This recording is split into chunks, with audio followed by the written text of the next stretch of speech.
Welcome students to the lecture number 6 of Computer System Architecture. The main objective of this lecture are to understand fixed point representation and floating point representation. Students, let's first understand what is fixed point representation. Students, when we store a number in the computer, we store not only the value of that number, but we also store the sign and the binary point or the decimal point. Students, the positive sign is represented with the help of 0 and the negative sign is represented with the help of 1. Also, students, to represent the binary point or decimal point, we can use two methods. First method is fixed point notation or fixed point method, or the second one is floating point method. Let's first understand fixed point representation. Students, in the fixed point representation, as the name indicates, the position of the binary point or the decimal point is fixed. Now we have two options to place the binary points. One is to place it on the rightmost side and one is to place it on the leftmost side. When we assume that the decimal point is on the rightmost side, then it indicates that the number stored in the register or in the memory is an integer. And when we assume that the decimal point or binary point is on the left hand side, then it represents that the number stored in the register or in memory is a fraction. Students, it can be easily understood with the help of above examples. In case number A, we have written the number as 2, 3, 4, 5, 6, and we have stored the binary point on the right hand side. So you can easily observe that this number is an integer. Whereas in case B, we have stored the number as 0.12348. From this number, you can easily observe that this number is a fraction. Uh, Students, you should also note that in the fixed point representation, the binary point or the decimal point is not stored actually in the memory, but it is assumed that it is stored on the right hand side or it is stored on the left hand side, so that a number can be treated as a integer or as a fraction. Students, let's now understand the representation of integers in computer. Firstly, we'll understand positive integer representation. Students, the positive integers are stored in the form of signed magnitude form.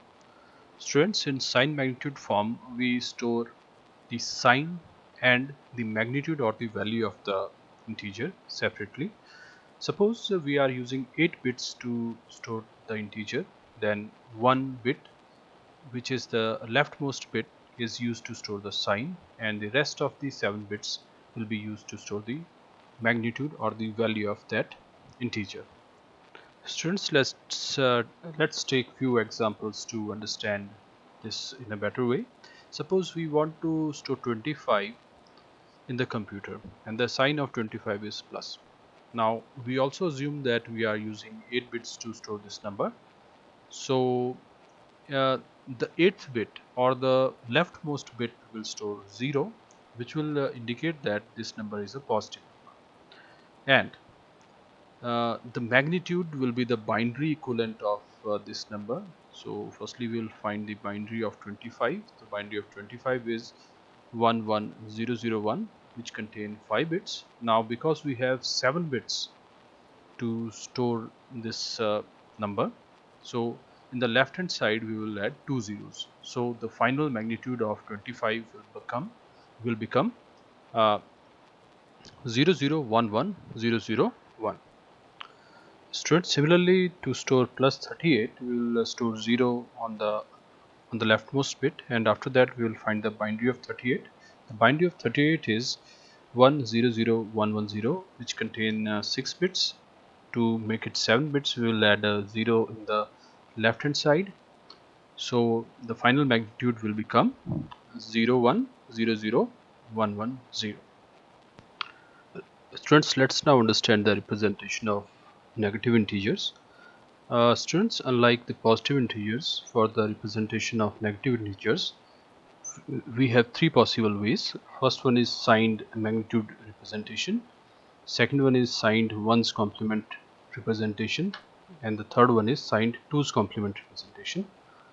Let's understand these representations one by one.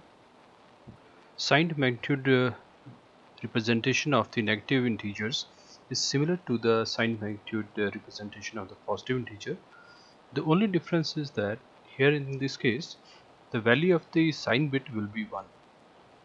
For example, if we want to store minus 25, in this case the value of the sign bit will be 1 and the value of the magnitude will be the binary equivalent of 25, which is 00110001.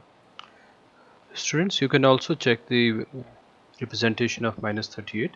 In this case the value of the sign bit is 1 and the value of the magnitude is the binary equivalent of 38, which is 0100110. Students, let's now understand signed ones complement representation of the negative integers. In this case the value of the sign bit will be 1. Magnitude of the number will be stored in the form of ones complement. For example, to store minus 25, the value of the sign bit will be 1 and the magnitude will be the ones complement of the binary of 25, which is 0011001, and its ones complement is 1100110. Students, you can also check the representation of minus 38. We know that the binary of 38 is 01000110, but in this case we have stored the ones complement of its magnitude, which is 1011001. The value of the sign bit is 1 in this case also. Let's now understand sign 2's complement representation of the negative numbers. Students, in this case the value of the magnitude is stored as a 2's complement of its binary equivalent. For example, to store minus 25, the value of sign bit will be 1 and the value of the magnitude will be the 2's complement of the binary equivalent of 25, which is 1100111. Similarly, the representation of minus 38 in 2's complement form will be 1 in the sign bit and the value of the magnitude will be 1011010. Students, these are a few points which you should remember in case of negative integer representations. Firstly, the signed magnitude representation of the negative integers is not used practically. It is used only for the theoretical purpose.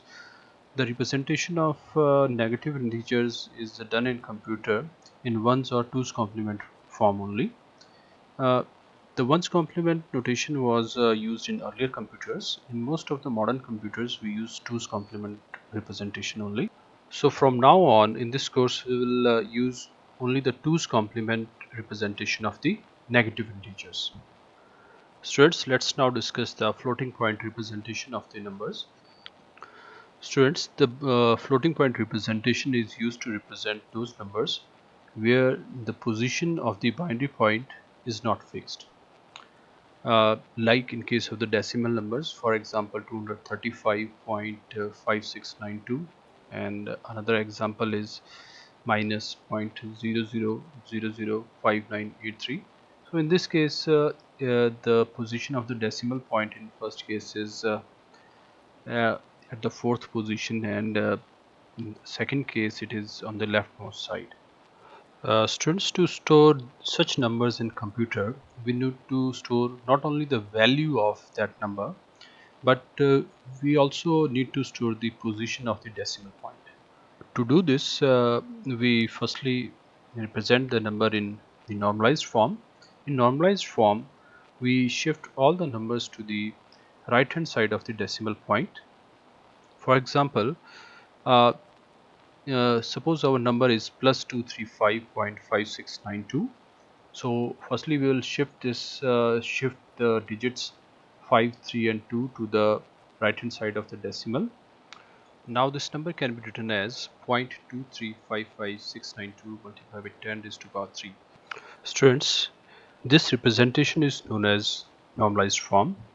In this case the first part, which is 0.2355692, is known as the mantissa, and the second part, which is 10 raised to power 3, is known as the exponent part. In floating point representation we store the mantissa and the exponent of that number. Students, let's take another example. In example number 2, the number is minus 0.00005983. Firstly, we will change this number into normalized form. In this case, we can see that we have 4 zeros on the uh, right hand side of the decimal. So we will shift these zeros to the left hand side. And now the number can be represented as minus 0.5623 multiplied by 10 raised to the power minus 4. Now student, now we have got the mantissa and the exponent part. Now in this case, the mantissa is minus 0.5683 and the value of the exponent is minus 4. Students, let's now discuss few example of the binary numbers. In example number 1, the number is plus 1011.0011. Students, firstly we will change this number into normalized form. In normalized form, we will shift the numbers on the left hand side of the binary point to the right hand side. So now the number will become 0.10110011 multiplied by 2 raised to the power plus 4. Now student, in this case the value of base is 2 because we are dealing with the binary numbers. So in this case the value of the mantissa is 10110011 and the value of the exponent is plus 4. The binary value of which is 0000100. Students, now let's take the example number 2. In this case, the value of number is minus 0.00011011. Students, in this case, to change this number into normalized form, we have to shift the 3 zeros on the right hand side of the decimal point or the binary point to the left hand side. So after shifting, the number will become minus 0.11011 multiplied by 2 raised to minus 3.